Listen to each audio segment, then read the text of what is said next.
ஸ்டார்டிங்ல இந்த பிபி நம்ம செக் பண்ணி பார்த்துட்டு இதை உணவு முறை மூலமாகவே நிச்சயமாக சரி செய்ய முடியும். ஃபஸ்ட்டு நம்ம பிபி செக் பண்ணுறோன்னா, ஐயோ உடனே எனக்கு வந்து 140 100லாம் வந்துருச்சு, இன்னிலேருந்து நான் டேப்லெட் சாப்பிட்றேன் அப்படின்ற முடிவுக்கு வர வேண்டாம். திரும்பவும் ஒரு 2 டேஸ்க்கு அப்புறம் செக் பண்ணுங்கள். ஸோ ஒரு 2-3 டைம்ஸ் இந்த மாதிரி நம்ம செக் பண்ணதுக்கப்புறம் நிறைய பேருக்கு ஸ்ட்ரோக் வர்றதுக்கு காரணமும் ஹை பிளட் ப்ரெஷர் தான். இதை கண்ட்ரோல் பண்ணுறதுக்கு என்னென்ன வழிமுறைகள்? First low sodium content, low sodium diet. இதை வந்து நம்ம சாப்பிடும்பொழுது தான் பிளட் ப்ரெஷர் நமக்கு நார்மலாக இருக்கிறதுக்கு ஆரம்பிக்குது. அதிகமான உப்பு சேர்த்து சாப்பிட்றது, ஸ்நாக்ஸ் வகைகள் நிறைய சாப்பிட்றது, இது எல்லாமே நமக்கு என்ன ஆகும்னா, வாழைத்தண்டு சாறு நம்ம பயன்படுத்தும் பொழுது உடலில் தேவையற்ற கழிவுகள் நமக்கு வெளியேற ஆரம்பிக்கும். இதை தாண்டி வேறு என்னென்ன பயன்படுத்தலாம் அப்படின்னு கேட்டிங்கன்னா, ரொம்ப சிம்பிளாக இதுக்கு ஒரு கஷாயம் சொல்கிறேன். பிளட் ப்ரெஷர் கண்ட்ரோலில் இருக்கிறதுக்கு. இது பிளட் ப்ரெஷருக்கு மட்டும் இல்லை, வெயிட் லாஸ் ஆகிறதுக்கும் உங்களுக்கு யூஸ் ஆகும், கொலஸ்ட்ரால் லெவல் குறையிறதுக்கும் உங்களுக்கு யூஸ் ஆகும்.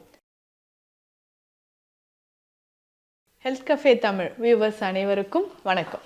நான் doctor Nithya, Siddha physician. Blood pressure குறையிறதுக்கு என்னென்ன வழிமுறைகள் இருக்குது? இப்போது வருடக்கணக்கில் நான் வந்து பிபிக்கான டேப்லெட் சாப்பிட்றேங்க அப்படின்னு சொல்கிறவங்க நிறைய பேர் இருக்கும். ஸ்டார்டிங்கில் இந்த பிபி நம்ம செக் பண்ணி பார்த்துட்டு இதை உணவு முறை மூலமாகவே நிச்சயமாக சரி செய்ய முடியும். அடுத்தது நம்மளுடைய ஃபிசிக்கல் ஆக்டிவிட்டீஸ். வாழ்வியல் முறையில் கொஞ்சம் கொஞ்சம் மாற்றங்கள் செஞ்சுட்டு வரும்போது பிளட் ப்ரெஷர் நமக்கு குறையுதுங்க. பிபி இப்போது இருக்கக்கூடிய காலகட்டத்தில் ஒரு 30 வயது 35 வயதில் இருக்கக்கூடியவங்களுக்கே பிபி அதிகமாக இருக்குது. அப்போ இந்த பிளட் ப்ரெஷரை கண்ட்ரோல் பண்ணுறதுக்கான உணவு முறைகள் என்னென்ன? மெடிசன்ஸே இல்லாமல் இந்த பிபியை நம்ம கண்ட்ரோல் பண்ண முடியுமா? கட்டாயம் கண்ட்ரோல் பண்ண முடியும். என்னென்ன வழிமுறைகள் இருக்குன்றத பாருங்கள்.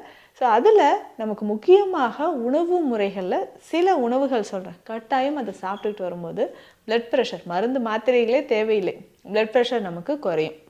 முதல்ல நம்மளுடைய லைஃப் ஸ்டைல் சேஞ்சஸ். ஃபஸ்ட்டு நம்ம பிபி செக் பண்ணுறோன்னா, ஐயோ உடனே எனக்கு வந்து 140 100லாம் வந்துருச்சு, இன்னிலேருந்து நான் டேப்லெட் சாப்பிட்றேன் அப்படின்ற முடிவுக்கு வர வேண்டாம். திரும்பவும் ஒரு 2 டேஸ்க்கு அப்புறம் செக் பண்ணுங்கள். ஒரு 2-3 டைம்ஸ் இந்த மாதிரி நம்ம செக் பண்ணதுக்கப்புறம் பிளட் ப்ரெஷர் அதிகமாக இருந்ததுன்னா உணவு முறையில் சில மாற்றங்கள் நம்ம செய்யணும். ரொம்ப நாளாக பிபி இல்லை பிபிக்கான மெடிசன்ஸ் நம்ம எடுக்கும்பொழுது சிறுநீரக பாதிப்பு ஏற்பட நிறைய வாய்ப்புகள் இருக்குங்க. அப்போது இந்த சிறுநீரக பாதிப்பில் இருந்து நம்ம தப்பிக்கணும், இல்லை இதயம் தொடர்பான பிரச்சனைகள்லேருந்து நமக்கு வெளிவரணும். நிறைய பேருக்கு ஸ்ட்ரோக் வர்றதுக்கு காரணமும் ஹை பிளட் ப்ரெஷர் தான். இதை கண்ட்ரோல் பண்ணுறதுக்கு என்னென்ன வழிமுறைகள்? ஃபஸ்ட்டு நம்ம லைஃப் ஸ்டைலில் அவாய்ட் பண்ண வேண்டிய விஷயங்கள் என்னென்னு சொல்கிறேன். இரவு நேரத்தில் சரியாக தூங்காமல் இருந்தீங்கன்னா கட்டாயம் உங்களுக்கு என்ன ஆகும்னா பிபி இன்க்ரீஸ் ஆக ஆரம்பிச்சிடும். இரவு நேரத்தில் சரியான ஒரு உறக்கம் இல்லாத நபர்களுக்கு நமக்கு என்ன ஆகுதுன்னா பிபி இன்க்ரீஸ் ஆகிட்டே போதுங்க. அதனால் கொஞ்சம் கரெக்டாக நம்ம வந்து இரவு நேரத்தில் ஒரு 6லிருந்து 7 மணி நேரம் உறக்கம் அப்படின்றது ரொம்ப ரொம்ப முக்கியம்.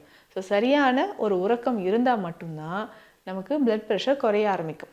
ரொம்ப நாளாக தூக்கம் இல்லாமல் இருந்தீங்கன்னா உங்களுக்கு பிபி வர ஆரம்பிச்சிருங்க. அதையும் கொஞ்சம் கண்ட்ரோலாக பார்த்துக்கணும். அதே மாதிரி உணவில் அதிக உப்பு, low sodium content, low sodium diet, இதை வந்து நம்ம சாப்பிடும்பொழுது தான் பிளட் ப்ரெஷர் நமக்கு நார்மலாக இருக்கிறதுக்கு ஆரம்பிக்குது. அதிகமான உப்பு சேர்த்து சாப்பிட்றது, ஸ்நாக்ஸ் வகைகள் நிறைய சாப்பிட்றது, இது எல்லாமே நமக்கு என்ன ஆகும்னா பிளட் ப்ரெஷரை நமக்கு இன்க்ரீஸ் பண்ணிடும். அதனால் அதிகமான உப்பு சுவை இருக்கக்கூடிய அவுட் சைட் ஃபுட்ஸை அவாய்ட் பண்ணிக்கோங்க. எண்ணெய் சார்ந்த உணவுகள், அதிகமான எண்ணெயிலே செய்த ஊறுகாய், உப்பு கண்டம், இந்த மாதிரி உணவுகள், இதெல்லாம் நம்ம முன்னோர்கள் முன்னாடி சாப்பிட்டுட்டு தானே இருந்தாங்க. அப்படின்னா அதற்கேற்ற உடல் உழைப்பும் லைஃப் ஸ்டைலும் கரெக்டாக இருந்தது. ஆனால் இப்போது நம்ம நைட்டு சரியாகவும் தூங்குறதில்ல, லைஃப் ஸ்டைலும் ஃபாலோ பண்ணுறதில்ல. அதனால் என்ன ஆகுது? அதிகமான உப்பு சேர்த்து சாப்பிடும்போது, அதுவும் நம்ம உப்பு அப்படின்னு சொல்லும்போதே நிறைய விஷயங்களை மறக்க ஆரம்பிச்சிட்டோம். கல்லுப்பு யூஸ் பண்ணிகிட்டு இருந்தோம், இல்லை இந்துப்பு யூஸ் பண்ணுறது நல்லது. இதை தாண்டி இன்னும் பெயரே தெரியாத நிறைய உப்புக்களை நம்ம வந்து யூஸ் பண்ணிக்கிட்டே இருக்கும்போது அதனாலேயும் பிளட் ப்ரெஷர் இன்க்ரீஸ் ஆகிறதுக்கு வாய்ப்பு இருக்குது. அதனால் உப்பு, அதிகமான எண்ணெய் சார்ந்த உணவுகள், நான்வெஜ் சாப்பிட்றதும் கொஞ்சம் நாளைக்கு நம்ம அவாய்ட் பண்ணிக்கணும். இதில் முக்கியமாக உடல் எடை எவ்வளவு இருக்குது அப்படின்றத நீங்கள் செக் பண்ணிக்கணுங்க. அப்போது உடல் எடையை நம்ம செக் பண்ணிக்கிட்டே வரும்போது கொஞ்சம் கொஞ்சமாக இன்க்ரீஸ் ஆகிட்டே இருக்குன்னு வச்சுக்கோங்களேன். உங்களுடைய உடல் எடை அதிகரிச்சுக்கிட்டே இருக்குன்னா அதற்கு ஏற்ற மாதிரியான உணவு முறைகளை நம்ம ஃபாலோ பண்ணிவிட்டு பிளட் ப்ரெஷரை குறைச்சிக்கணும். அப்போ பிளட் ப்ரெஷர் நம்ம குறைக்க கண்டிப்பாக நிச்சயமாக நமக்கு என்ன ஆகுன்னா உடலில் நிறைய மாற்றங்கள் நடக்கும். ஸோ பிபி குறைய கொஞ்சம் கொஞ்சமாக உடலில் இருக்கக்கூடிய மாற்றம் அப்படின்னு சொல்கிறது பிளட் ப்ரெஷர் குறைய ஆரம்பிக்குது. ஸோ இதை தாண்டி ஃப்ரூட்ஸ் அண்ட் வெஜிடபிள்ஸ் ரொம்ப முக்கியம். அதில் முக்கியமாக ஃபைபர் கண்டென்ட் நிறைஞ்சிருக்கக்கூடிய காய்கறிகளை எடுத்துக்கோங்க. ஸோ அந்த காய்கறிகளை நம்ம ரெகுலராக பயன்படுத்திக்கிட்டே வரும்போது கொஞ்சம் கொஞ்சமாக பிளட் ப்ரெஷர் நமக்கு குறைய ஆரம்பிக்கும். இதை தாண்டி வேறு என்ன நம்ம ஃபாலோ பண்ணலாம் அப்படின்னு கேட்டிங்கன்னா வாழைத்தண்டு ரொம்ப சிறந்தது. ஸோ வாழைத்தண்டு நம்ம உணவில் அதிகமாக சேர்த்துக்கலாம். வாழைத்தண்டு சாறாக நம்ம பயன்படுத்தலாம். இப்படி பயன்படுத்தும்பொழுது உடலில் இருக்கக்கூடிய கழிவுகள் வெளியேறது மட்டும் இல்லைங்க, பிளட் ப்ரெஷரும் நமக்கு நல்லாவே குறைய ஆரம்பிச்சிடும். அப்போ ரெகுலராக நம்ம உணவில் இல்லை அடிக்கடி வாரம் 3-4 முறையாவது வாழைத்தண்டு சாறு நம்ம பயன்படுத்தலாம். ஸோ வாழைத்தண்டு சாறு நம்ம பயன்படுத்தும்பொழுது உடலில் தேவையற்ற கழிவுகள் நமக்கு வெளியேற ஆரம்பிக்கும். இதை தாண்டி வேறு என்னென்ன பயன்படுத்தலாம் அப்படின்னு கேட்டிங்கன்னா நம்ம சாப்பிடக்கூடிய உணவுலே சுண்டைக்காய் ரொம்ப முக்கியம். ஸோ அதிகமான பிளட் ப்ரெஷரை குறைக்கிறதுக்கு உங்களுக்கு சுண்டைக்காய் ரொம்ப ரொம்ப யூஸ்ஃபுல்லாக இருக்கும். ரொம்ப சிம்பிளாக இதுக்கு ஒரு கஷாயம் சொல்கிறேன் பிளட் ப்ரெஷர் கண்ட்ரோலில் இருக்கிறதுக்கு. இது பிளட் ப்ரெஷருக்கு மட்டும் இல்லை, வெயிட் லாஸ் ஆகிறதுக்கும் உங்களுக்கு யூஸ் ஆகும், கொலஸ்ட்ரால் லெவல் குறையிறதுக்கும் உங்களுக்கு யூஸ் ஆகும். சரி, இந்த கஷாயம் எப்படி நம்ம ரெடி பண்ணலான்றதை தெரிஞ்சிக்கலாம். ஃபஸ்ட்டு சர்பகந்தா பொடி, இதை நீங்கள் வாங்கி வச்சுக்கோங்க. சித்த மருந்தகங்களில் உங்களுக்கு கிடைக்கும். சர்பகந்தா பொடி வாங்கி வச்சுக்கோங்க, ஒரு 100 கிராம். இதனோட வேறு என்னென்ன மூலிகைகள் சேர்க்க போகிறோம் அப்படின்னா 50 கிராம் சீரகம் தேவைப்படும், 50 கிராம் கொத்தமல்லி விதைகள் நமக்கு தேவைப்படுது, 50 கிராம் லவங்கப்பட்டை. லவங்கப்பட்டைனா முக்கியமாக நம்ம வெயிட் லாஸ் ஆகிறதுக்கும் சரி, பிபி கொலஸ்ட்ராலை குறையிறதுக்கும் இது நமக்கு பயன்படுதுங்க. இதனோட சோம்பு 50 கிராம். இந்த 4 மூலிகையும் 50 கிராம் எடுத்து வறுத்து கொரகொரப்பாக டீ பொடி மாதிரி எடுத்து வச்சுக்கணும். இதனோட 100 கிராம் சர்பகந்தா பவுடர் சேர்த்துக்கணும். சேர்த்து இது எல்லாத்தையுமே ஒன்றா மிக்ஸ் பண்ணி எடுத்து வச்சுக்கோங்க. டெய்லி ரெகுலராக இந்த கஷாயத்தை நம்ம குடிச்சிட்டே வரணும். ஸோ ஒரு ஸ்பூன் அளவுக்கு எடுத்து தண்ணீரில் போட்டு நல்லா பாயில் பண்ணுங்கள். ஸோ ஒரு 2-3 கிளாஸ் தண்ணீரில் 1 டேபிள் ஸ்பூன் ஃபுல்லாக இதை தண்ணீரில் போட்டு நல்லா பாயில் பண்ணிக்கோங்க. கொதிச்சதுக்கப்புறம் ஒரு 100 ml வந்ததுக்கப்புறம் ஃபில்டர் பண்ணி இதை குடிக்கணும். ஸோ ரெகுலராக இந்த கஷாயத்தை டெய்லி ஒரு வேளை குடித்தாலும் போதும். ஸோ என்ன நம்ம உடலில் மாற்றம் நடக்குதுன்னா பிளட் ப்ரெஷர் நமக்கு குறைய ஆரம்பிக்குது. ஸோ அதிகமாக இருக்கக்கூடிய பிபி, பிளட் ப்ரெஷர் குறையும். இதை தாண்டி கொலஸ்ட்ரால், ஸோ அதிகமான பிளட் கொலஸ்ட்ரால் லெவலும் நமக்கு குறைய ஆரம்பிக்குது.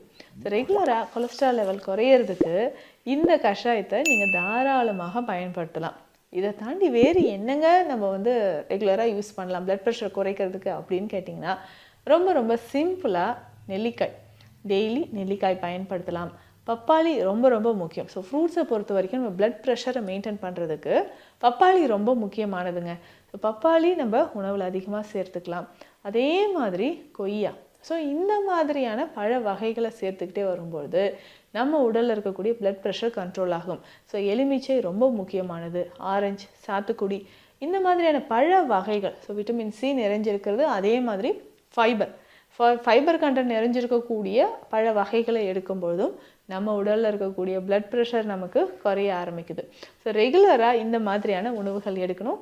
இந்த கஷாயத்தை குறைந்தது ஒரு 30 60 நாட்கள் இந்த மாதிரி நம்ம எடுக்கும்பொழுது உடலில் இருக்கக்கூடிய பிளட் ப்ரெஷர் நல்லாவே குறைய ஆரம்பிக்கும். ஸோ நல்ல ஒரு ஆழ்ந்த உறக்கம், ஸ்ட்ரெஸ் அண்ட் டிப்ரெஷன் இல்லாத மாதிரியான ஒரு வாழ்க்கை, முக்கியமாக காலையில் கொஞ்ச நேரம் மூச்சு பயிற்சி செய்கிறது ரொம்ப முக்கியங்க. ஸோ அந்த ஆக்சிஜன் லெவல் உடலில் மெயின்டைன் ஆகும்போது பிளட் ப்ரெஷர் நமக்கு நல்லாவே குறைய ஆரம்பிச்சிடும். ஸோ ரெகுலராக இந்த மாதிரி லைஃப் ஸ்டைலை சேஞ்ச் பண்ணிட்டே வாங்களேன், கொஞ்சம் கொஞ்சமாக உங்களுக்கு பிளட் ப்ரெஷர் குறைஞ்சி நார்மலுக்கு வந்துடும். ஸோ உங்களுக்கு ஒரு 40 வயதுக்கு கீழே இருக்குது, பிலோ 40 இயர்ஸ் எனக்கு பிளட் ப்ரெஷர் இருக்குன்னா ரொம்ப சிம்பிளாக ஃபிசிக்கல் ஆக்டிவிட்டீஸ், நம்மளுடைய டயட், ஸோ இதுலேயே நம்ம பிளட் ப்ரெஷரை கண்ட்ரோல் பண்ணிக்கலாம். ஏன்னா பின்னாடி ஒரு 50 வயதுக்கு அப்புறம் இந்த பிளட் ப்ரெஷர்னால் நிறைய பாதிப்புகள் உடலில் வருது. ஸோ அதை தடுக்கிறதுக்கு ரொம்ப எளிமையான முறையில் இந்த பதிவில் நான் சொல்லியிருக்கக்கூடிய விஷயங்களை ஃபாலோ பண்ணிட்டு வாங்க. மீண்டும் அடுத்த பதிவில் சந்திக்கலாம். நன்றி. இந்த வீடியோ உங்களுக்கு பிடிச்சிருந்தா லைக் பண்ணுங்க, ஷேர் பண்ணுங்க, கமெண்ட் பண்ணுங்க. மறக்காம ஹெல்த் கஃபே தமிழ் சேனலை சப்ஸ்கிரைப் பண்ணிட்டு பெல் பட்டனை கிளிக் பண்ணிடுங்க.